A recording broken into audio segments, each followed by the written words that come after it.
ಇಂದು ಶಶಿಕಲಾ ನಟರಾಜನ್ ಶರಣಾಗಲ್ಲ ಅನ್ನೋ ಮಾಹಿತಿ ಬರ್ತಾ ಇದೆ.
ಇಂದು ಶಶಿಕಲಾ ನಟರಾಜನ್ಗೆ ಜೈಲಿಗೆ ತರಲಿಲ್ಲ. ಶರಣಾಗತಿಗೆ ಸಮಯವನ್ನ ಶಶಿಕಲಾ ಕೇಳಿದ್ದಾರೆ. ಆರೋಗ್ಯ ಸರಿಯಿಲ್ಲ, 4 ವಾರ ನನಗೆ ಟೈಮ್ ಕೊಡಿ ಅಂತ ಶಶಿಕಲಾ ಕೇಳಿದ್ದಾರೆ. ಈಗಾಗಲೇ ಸುಪ್ರೀಂ ಕೋರ್ಟ್ಗೂ ಅರ್ಜಿಯನ್ನ ಸಲ್ಲಿಸಿದ್ದಾರೆ. ಇನ್ನೊಂದು ಕಡೆ ಸುಪ್ರೀಂ ಕೋರ್ಟ್ ಆದೇಶ ಪ್ರತಿ ತಲುಪಿಲ್ಲ ಅಂತ ಶಶಿಕಲಾ ಹೇಳಿದ್ದಾರೆ. ಸುಪ್ರೀಂ ಕೋರ್ಟ್ಗೆ ಅರ್ಜಿ ಸಲ್ಲಿಸಿದ್ದಾರೆ ಶಶಿಕಲಾ. ನನಗೆ 4 ವಾರ ಟೈಮ್ ಕೊಡಿ ಅಂತ ಕೇಳಿದ್ದಾರೆ. ಹೆಚ್ಚಿನ ಮಾಹಿತಿಯನ್ನ ನೀಡ್ತಾರೆ ನಮ್ಮ ಕ್ರೈಮ್ ರಿಪೋರ್ಟರ್ ಮುರಳಿ. ಆರೋಗ್ಯ ಸರಿಯಿಲ್ಲ, ನನಗೆ 4 ವಾರ ಟೈಮ್ ಕೊಡಿ ಅಂತ ಈಗಾಗಲೇ ಮೇಲ್ಮನವಿ ಅರ್ಜಿನ ಕೂಡ ಹಾಕಿದ್ದಾರೆ.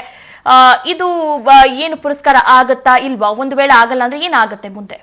ದಿವ್ಯಾ, ಏನು ತಮಿಳುನಾಡಲ್ಲಿ ರಾಜಕೀಯ ಹೈಡ್ರಾಮಾ ಇನ್ನೂ ಸಹ ನಡೀತಾನೆ ಇದೆ. ಈಗ ಪಳನಿಸ್ವಾಮಿ ಅವರು ರಾಜಭವನಕ್ಕೆ ಹೋಗಿರುವಂತದ್ದು, ಅಲ್ಲಿ ಏನು ಮುಂದಿನ ಸಿಎಂ ಬಗ್ಗೆ ಆಯ್ಕೆ ಪ್ರಕ್ರಿಯೆ ನಡೀತಾ ಇದೆ.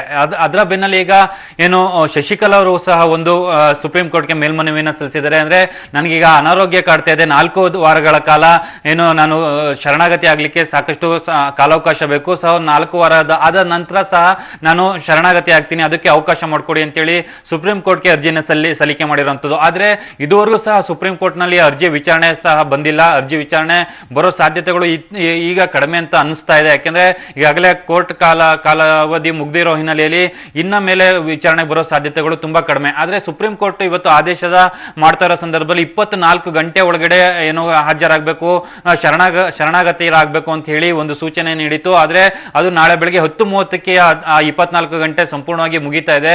ಅಷ್ಟರ ಒಳಗಡೆ ಶಶಿಕಲಾ ನ್ಯಾಯಾಲಯದ ಮುಂದೆ ಹಾಜರಾಗಬೇಕಾಗಿರುವಂತದ್ದು. ಅದೇನಾದ್ರು ಆಗ್ಲಿಲ್ಲ ಅಂದ್ರೆ ಪೊಲೀಸರು, ಅಂದ್ರೆ ಕಾನೂನಿನ್ವಯ ಪೊಲೀಸರೇ ಆಕೆಯನ್ನ ಕರೆದುಕೊಂಡು ಬಂದು ಶರಣಾಗತಿ ಅಂದ್ರೆ ಜಡ್ಜ್ ಮುಂದೆ ಹಾಜರುಪಡಿಸೋ ಸಾಧ್ಯತೆಗಳು ಹೆಚ್ಚಿರ್ತವೆ. ಇದೆಲ್ಲರ ಬೆನ್ನ ನಡುವೆ ನನಗಿನ್ನ ಆದೇಶದ ಪ್ರತಿ ಸಿಕ್ಕಿಲ್ಲ ಅನ್ನೋಂಥದ್ನ ಹೇಳಿಕೆಯನ್ನ ಕೊಡ್ತಾ ಇರೋಂಥದ್ದು.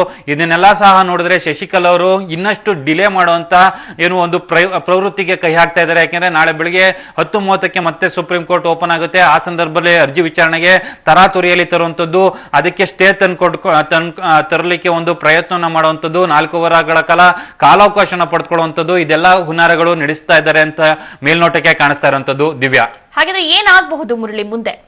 ದಿವ್ಯಾ, ಏನಾದ್ರೂ ಇವತ್ತೇನಾದ್ರೂ ವಿಶೇಷವಾಗಿ ಅರ್ಜಿ ವಿಚಾರಣೆಯನ್ನು ಮಾಡಿ ಅಕಸ್ಮಾತ್ ಆಕೆಗೆ 2ರಿಂದ 4 ವಾರಗಳ ಕಾಲ ಕಾಲಾವಕಾಶವನ್ನು ಕೊಟ್ರೆ ಅನಾರೋಗ್ಯ ನಿಮಿತ್ತ ಅಂತ ಹೇಳಿ ಇನ್ನು 2ರಿಂದ 3-4 ವಾರದ ಒಳಗಡೆ ನೀವು ಶರಣಾಗತಿಯರಾಗಿ ಏನು ಜೈಲ್ಗೆ ಹೋಗ್ಬೋದು ಅಂತ ಹೇಳಿ ಏನಾದ್ರು ಸುಪ್ರೀಂ ಕೋರ್ಟ್ ನಲ್ಲಿ ಕಾಲಾವಕಾಶ ಕೊಟ್ರೆ ಅವರು 4 ವಾರ ಆದ ನಂತರ ಹೋಗ್ಬೋದು.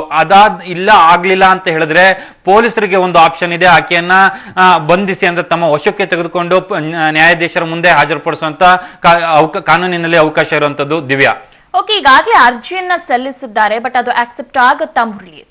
ದಿವ್ಯಾ, ಅದ್ರ ಬಗ್ಗೆ ಇನ್ನೂ ಸಹ ಸಾಕಷ್ಟು ಗೊಂದಲಗಳಿದಾವೆ.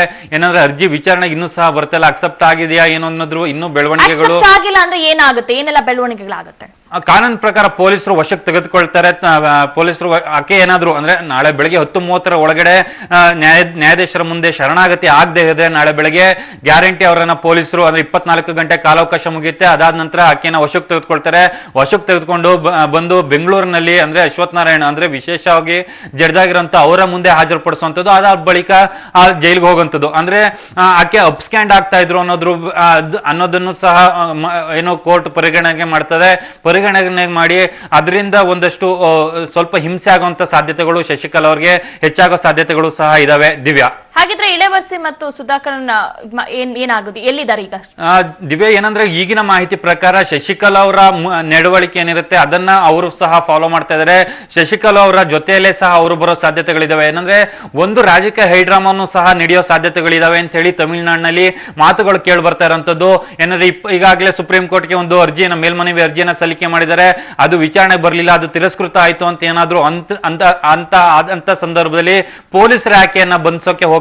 ಬಂಧಿಸಕ್ಕೆ ಹೋದಾಗ ಒಂದಷ್ಟು ಹೈಡ್ರಾಮಾ ನಡೆಯುತ್ತೆ, ಒಂದಷ್ಟು ಚಾರ್ಮ್ ಅನ್ನ ತೆಗೆದುಕೊಳ್ಬಹುದು ಅಂತೇಳಿ ಶಶಿಕಲಾ ಒಂದು ಗೇಮ್ ಪ್ಲಾನ್ ಅನ್ನ ಮಾಡ್ತಾ ಇದ್ದಾರೆ ಅಂತ ಹೇಳಿ ಒಂದಷ್ಟು ಮಾಹಿತಿಗಳು ಬರ್ತಾ ಇದಾವೆ. ಯಾಕಂದ್ರೆ ಈಗ ಪಳನಿಸ್ವಾಮಿ ಅವರು ಸಹ ಏನು ರಾಜಭವನಕ್ಕೆ ಹೋಗಿದ್ದಾರೆ, ಅಲ್ಲಿ ಮೀಟ್ ಮಾಡ್ತಾರೆ. ಅದಾದ ಬಳಿಕ ಸರಿಸುಮಾರು 6:30 ಒಳಗಡೆ ರೆಸಾರ್ಟ್ಗೆ ವಾಪಸ್ ಬರ್ತಾ ಇದ್ದಾರೆ.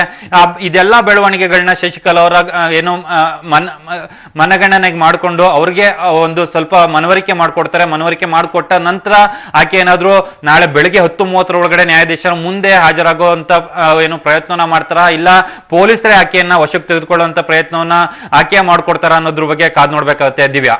ಓಕೆ, ಇನ್ನೊಂದು ಕಡೆ ಪರಪ್ಪನ ಅಗ್ರಹಾರ ಜೈಲ್ ಬಳಿ ಸಾಕಷ್ಟು ಏನು ಭದ್ರತೆ ಕೂಡ ಮಾಡಲಾಗಿದೆ. ಏನಾಗಬಹುದು ಅಂದ್ರೆ ಈಗ ಅವರು ಬಂದ್ರು ಕೂಡ ಸಾಕಷ್ಟು ಭದ್ರತೆನ ಒದಗಿಸಬೇಕಾಗುತ್ತೆ ಅಲ್ವಾ ಮುರಳಿ? ಸರ್ವೇ ಸಾಮಾನ್ಯವಾಗಿ ದಿವ್ಯಾ, ಏನಂದ್ರೆ ಈ ಜಯಲಲಿತಾ ಅವ್ರನ್ನ ಮೊದಲು ಬಂಧಿಸಿದಾಗ ಅಂದ್ರೆ 2014 27ನೇ ತಾರೀಕು ಸೆಪ್ಟೆಂಬರ್ 27ನೇ ತಾರೀಕು ಬಂಧಿಸಿದ ದಿನ ಸಹ ಸಾಕಷ್ಟು ರಾಜಕೀಯ ಹೈಡ್ರಾಮಾಗಳು ನಡೆದಿತ್ತು. ಅವರ ಅಭಿಮಾನಿಗಳು ಸಹ ಬಂದು ಪರಪ್ಪನಗರದ ಸುತ್ತಮುತ್ತ ಬಂದು ಗಲಾಟೆ ಮಾಡುವಂಥದ್ದು, ರಸ್ತೆ ತಡೆಯುವಂಥದ್ದು, ಇಂಥದ್ದು ಸಾಕಷ್ಟು ನಡೆದಿತ್ತು. ಅದೇ ಸಂದರ್ಭದಲ್ಲಿ ಶಶಿಕಲಾ ಅವ್ರಿಗೂ ಸಹ ಸಾಕಷ್ಟು ಬೆಂಬಲಿಗರಿದ್ದಾರೆ. ಅವರು ಸಹ ಇಲ್ಲಿ ಬಂದು ಏನಾದ್ರು ಗಲಾಟೆಯನ್ನ ಮಾಡ್ತಾರೆ ಅಂತ ಹೇಳಿ ಪೊಲೀಸರು ಬಿಗಿ ಭದ್ರತೆಯನ್ನ ಮಾಡ್ಕೊಂಡಿದ್ದಾರೆ. ಯಾಕೆಂದ್ರೆ ಆಕೆ ಎಷ್ಟೊತ್ತಿಗೆ ಬರ್ತಾರೆ, ಯಾವ ರೀತಿ ಬರ್ತಾರೆ, ಅಂದ್ರೆ ಆನ್ ರೋಡ್ ಬರ್ತಾರಾ ಇಲ್ಲ ಫ್ಲೈಟ್ ಅಲ್ಲಿ ವಿಶೇಷ ವಿಮಾನದಲ್ಲಿ ಏನಾದ್ರು ಬರ್ತಾರಾ ಅನ್ನೋದ್ರ ಬಗ್ಗೆನೂ ಸಹ ಸಾಕಷ್ಟು ಗೊಂದಲಗಳು ಇರೋ ಹಿನ್ನೆಲೆಯಲ್ಲಿ ಆಕೆ ಸ್ಪಷ್ಟವನ್ನ ಪಡಿಸಿದ ನಂತರ ಇಲ್ಲಿ ಬಿಗಿ ಪೊಲೀಸ್ ಬಂದೋಬಸ್ತನ್ನ ಮಾಡ್ಕೊಳ್ಳುವಂಥದ್ದು ಮತ್ತು ನಿಷೇಧಾಜ್ಞೆಯನ್ನ ಹೇರುವಂಥದ್ದು, ಇದನ್ನೆಲ್ಲದಕ್ಕೂ ಸಹ ಬೆಂಗಳೂರು ಪೊಲೀಸರು ಸಿದ್ಧವಾಗಿದ್ದಾರೆ. ಆದ್ರೆ ಆ ಕಡೆಯಿಂದನೂ ಇದುವರೆಗೂ ಸಹ ಯಾವುದೇ ಪಾಸಿಟಿವ್ ರೆಸ್ಪಾನ್ಸ್ ಆಗ್ಲಿ ಮಾಹಿತಿಗಳಾಗ್ಲಿ ಯಾವುದು ಸಹ ಬಂದಿಲ್ಲ ದಿವ್ಯಾ. ಓಕೆ, ಸಾಕಷ್ಟು ಗೇಮ್ ಪ್ಲಾನ್ ಅನ್ನ ಶಶಿಕಲಾ ನಟರಾಜನ್ ಮಾಡ್ತಾ ಇದ್ರೆ, ಏನು ಅವರು ಇದ್ರಲ್ಲೂ ಇದಾಗ್ತಾರಾ ಅಥವಾ ಮತ್ತೆ ಅವರು ಸರೆಂಡರ್ ಆಗ್ಲೇಬೇಕಾ ಮುರಳಿ? ಸರೆಂಡರ್ ಆಗ್ಲೇಬೇಕಾಗುತ್ತೆ. ಯಾಕೆಂದ್ರೆ ತಪ್ಪಿಸ್ಕೊಂಡ್ರೆ ಪೊಲೀಸರು ಆಕೆಯನ್ನು ವಶಕ್ಕೆ ತೆಗೆದುಕೊಳ್ತಾರೆ. ತೆಗೆದುಕೊಂಡು ಅಪ್ಸ್ಟ್ಯಾಂಡಿಂಗ್ ಅಂತ ಹೇಳಿ ಆಕೆಯನ್ನ ನ್ಯಾಯಾಧೀಶರ ಮುಂದೆ ಹಾಜರುಪಡಿಸುವಂಥದ್ದು. ಆದ್ರೆ ಈ ಅರ್ಜಿ ಏನಿದೆ, ಸುಪ್ರೀಂ ಕೋರ್ಟ್ ನಲ್ಲಿ ಅರ್ಜಿ ಏನಿದೆ, ಅರ್ಜಿ ವಿಚಾರಣೆಗೆ ಏನಾದ್ರು ಬಂದ್ರೆ ಅವರಿಗೆ ಕಾಲಾವಕಾಶ ಇರುವಂತದ್ದು. ಜೊತೆಗೆ ಏನಾದ್ರು ಸುಪ್ರೀಂ ಕೋರ್ಟ್ ಕಾಲಾವಕಾಶವನ್ನ ನೀಡಿದ್ರೆ ಒಂದಷ್ಟು ದಿನ, 2 ರಿಂದ 3 ಆಕೆಯ ಕೇಳಿರೋ ರೀತಿ 4 ವಾರಗಳ ಕಾಲ ರಿಲೀಫ್ ಆಗಿರ್ಬೋದು. ಅದಾದ ನಂತರ ಮತ್ತೆ ಜೈಲಿಗೆ ಹೋಗ್ಲೇಬೇಕಾಗುತ್ತೆ ದಿವ್ಯಾ. ಆದ್ರೆ 4 ವಾರದಲ್ಲಿ ಸಾಕಷ್ಟು ಬೆಳವಣಿಗೆ ನಡೀತಾ ಇದೆ ತಮಿಳುನಾಡು ರಾಜಕೀಯದಲ್ಲಿ. ಬಹುಶಃ ಆಕೆ ಏನಾದ್ರು ಈ ಕಡೆ ಜೈಲಿಗೆ ಏನಾದ್ರು ಸರೆಂಡರ್ ಆದ್ರೆ ಎಲ್ಲೋ ಒಂದ್ ಕಡೆ ಅಲ್ಲಿ ಒಂದ್ ರೀತಿ ಸಮಸ್ಯೆ ಆಗಬಹುದಲ್ವಾ ಮುರಳಿ? ಹಾಗಾಗಿ ಈಕೆ ಗೇಮ್ ಪ್ಲಾನ್ ಮಾಡ್ತಾ ಇದಾರ ಅಂತ? ಖಂಡಿತವಾಗಿ. ಯಾಕೆಂದ್ರೆ ಇನ್ನೊಂದು ಗೇಮ್ ಇಲ್ಲಿ ನಡೀತಾ ಇರೋಂಥದ್ದು ಏನಂದ್ರೆ ಆಕೆ ಅಲ್ಲೇ ಇದ್ದುಕೊಂಡು ಪಳನಿಸ್ವಾಮಿ ಈಗಾಗಲೇ ರಾಜಭವನಕ್ಕೆ ಹೋಗಿರೋಂಥದ್ದು. ಅಲ್ಲೇ ಅದಾದ ನಂತರ ಮುಂದಿನ ಬೆಳವಣಿಗೆಗಳು, ನಾಳೆ ಪಳನಿಸ್ವಾಮಿ ಅವರ ಪ್ರಮಾಣ ವಚನ ಇರ್ಬೋದು, ಅದಾದ ನಂತರ ಯಾರ್ಯಾರು ಯಾವ್ಯಾವ ಸಚಿವ ಸ್ಥಾನಕ್ಕೆ ಹೋಗ್ಬೇಕು ಅನ್ನೋದ್ರ ಬಗ್ಗೆ ಎಲ್ಲ ಸಂಪೂರ್ಣವಾಗಿ ಏನೋ ಒಂದು ಮಾಹಿತಿಯನ್ನು ಆಕೆ ಅಲ್ಲಿ ಇದ್ದುಕೊಂಡು ಮಾಡುವಂಥದ್ದು. ಆದ್ರೆ ಜೈಲ್ಗೆ ಏನಾದ್ರು ಸರೆಂಡರ್ ಆಗ್ಬಿಟ್ರೆ ಅದೆಲ್ಲ ಕಾಲಾವಕಾಶ ಏನಿತ್ತು, ಅದನ್ನ ನೋಡುವಂತ ಅವಕಾಶ ಏನಿತ್ತು, ಅದನ್ನೆಲ್ಲ ಸಹ ಶಶಿಕಲಾ ತಪ್ಪಿಸ್ಕೊಂಡಂಗಾಗುತ್ತೆ. ಮತ್ತೆ ತಮಿಳುನಾಡು ರಾಜಕೀಯದಲ್ಲಿ ಒಂದಷ್ಟು ದಿನ, ಒಂದು ತಿಂಗಳು ಅಂದ್ರೆ ಅವರೇ ಒಂದು ಅಧಿಕಾರವನ್ನ, ಆಡಳಿತವನ್ನ ನಡೆಸೋ ರೀತಿ, ಅಂದ್ರೆ ಹಿಂಬದಿಯಿಂದ ಆಡಳಿತವನ್ನ ನಡೆಸೋ ರೀತಿ ಮಾಡ್ಕೊಳ್ಬಹುದು ಅಂತ ಸಾಧ್ಯತೆಗಳು ಸಹ ಇದಾವೆ. ಇದು ಸಹ ರಾಜಕೀಯ ಗೇಮ್ ಪ್ಲಾನ್ ಅಂತ ಹೇಳಿ ಈಗ ಹೇಳ್ತಾ ಇರುವಂತದ್ದು. ಒಟ್ಟಿನಲ್ಲಿ ಏನಾದ್ರೂ ಸುಪ್ರೀಂ ಕೋರ್ಟ್ ನಲ್ಲಿ ಇದಕ್ಕೆಲ್ಲ ಕಾಲಾವಕಾಶನ ಕೊಡ್ತಾರ? ಯಾಕೆಂದ್ರೆ ಶಶಿಕಲಾ ಅವ್ರನ್ನ ಕಳೆದ ಸುಮಾರು ದಿನಗಳಿಂದನೂ ಸಹ ಎಲ್ಲರೂ ಅಬ್ಸರ್ವ್ ಮಾಡ್ತಾ ಇದಾರೆ. ಏನಾದ್ರೆ ಈಗ ಶಶಿಕಲಾ ಅಂದ್ರೆ ನಿನ್ನೆ ತನಕನೂ ಸಹ ನಾನು ಸಿಎಂ ಆಗ್ತೀನಿ, ರಾಜಭವನಕ್ಕೆ ಹೋಗ್ತೀನಿ, ರಾಜ್ಯಪಾಲರ ಮುಂದೆ ನನ್ನ ಶಕ್ತಿ ಪ್ರದರ್ಶನ ಮಾಡ್ತೀನಿ, ಬಹುಮತ ಸ್ಪಷ್ಟಪಡಿಸ್ತೀನಿ, ಸಾಬೀತು ಮಾಡ್ತೀನಿ ಅಂತ ಹೇಳಿ ಹೇಳ್ತಿದ್ದ ಶಶಿಕಲಾ ಇವತ್ತು ಅನಾರೋಗ್ಯ ಅಂತ ಹೇಳ್ತಾ ಇದಾರೆ ಅಂತ ಹೇಳಿದ್ರೆ ಅದನ್ನ ಪರಿಗಣನೆಗೆ ತೆಗೆದುಕೊಳ್ತಾರ ಅನ್ನೋಂಥದ್ದು ಪ್ರಶ್ನೆ ಆಗಿ ಉಳಿದಿರುವಂತದ್ದು ದಿವ್ಯಾ.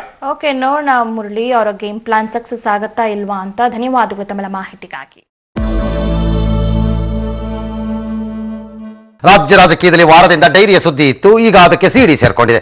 ಸಿಎಂ ಸಿದ್ದರಾಮಯ್ಯ ತಮ್ಮ ಕುರ್ಚಿ ಉಳಿಸಿಕೊಳ್ಳಕ್ಕೆ ಕಾಂಗ್ರೆಸ್ ಹೈಕಮಾಂಡ್ಗೆ 1000 ಕೋಟಿ ರೂಪಾಯಿ ಕಪ್ಪ ಕೊಟ್ಟಿದ್ದಾರೆ ಅಂತ ಸಿದ್ದರಾಮಯ್ಯ ಆಪ್ತ MLC ಗೋವಿಂದರಾಜು ಅವರ ಮನೆಯಲ್ಲಿ ಸಿಕ್ಕಿರೋ ಡೈರಿನಲ್ಲಿ ಎಲ್ಲ ವಿವರ ಇದೆ ಅನ್ನೋ ಆರೋಪವನ್ನು ನಾನು ಗಂಭೀರವಾಗಿ ಮಾಡಿದ್ದೇನೆ ಅಂತ ಯಡಿಯೂರಪ್ಪ ಹೇಳಿದ್ದಾರೆ. ಮತ್ತೆ ಬಿಜೆಪಿ ಕಚೇರಿಯಲ್ಲಿ ಕೋರ್ ಕಮಿಟಿ ಸಭೆ ನಡೆದಿದೆ.